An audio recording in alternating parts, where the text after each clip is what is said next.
May ganito rin ba kayo sa lugar nyo? Ano nga ba ang tawag sa ganitong bunga at paano nga ba ito kainin? Tara mare, sabay-sabay natin tuklasin. Isang hapon,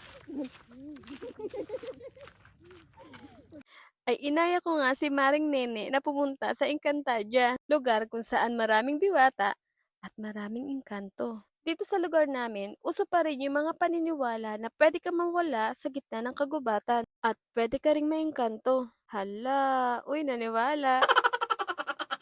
At sa di kalayuan ay narating na nga namin ang puno na aming punteriya. Ito nga pala ay puno ng katmon, isang uri ng prutas na makikita mo lang sa paligid. At may paghay pa nga si Maring Nene dyan. Ganto ang itsura niya pag natagkala mo na siya ng balat. At ganto naman pag meron pang balat. Kaya tara, manguha na tayo. Si Maring Nene nga pala ang aking videographer slash kontrabida, pero may care. Hulog ka dyan. Hulog ka dyan. Kababa-baba kasi ng iba hindi abutin. Wala na ibang mababa. Ayan baga out to. Dito ka dito. Lapit mo dito. Camera. Lapit mo naman. Pakita mo sa camera. Oh. Nagre-record ba? Nagbibilang sa taas? Ha? May pula sa taas. Oh. Pag wala yung pula. 41 na nga. Pag wala yung pula, pupulahin ko yung mata mo.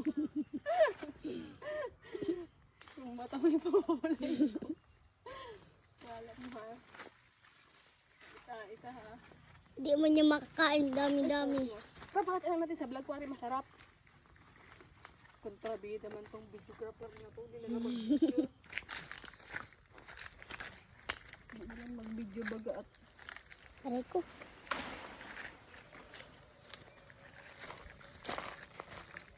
kasama ko si Maring Nene na naka-lipstick.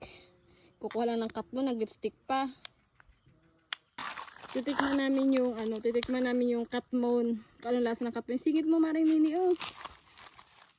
Puti mo lang kung kapot eh. Tikman namin itong lasa ng katmon. Kung maasin. Pero maasin talaga yung lasa nito ha. Hindi kami nakapagdala ng asin eh. Tikman mo na. Tikman mo na. Tamis yan. Tamis? Tamis to baliw. Asim. Ang asim! Okay. Asim.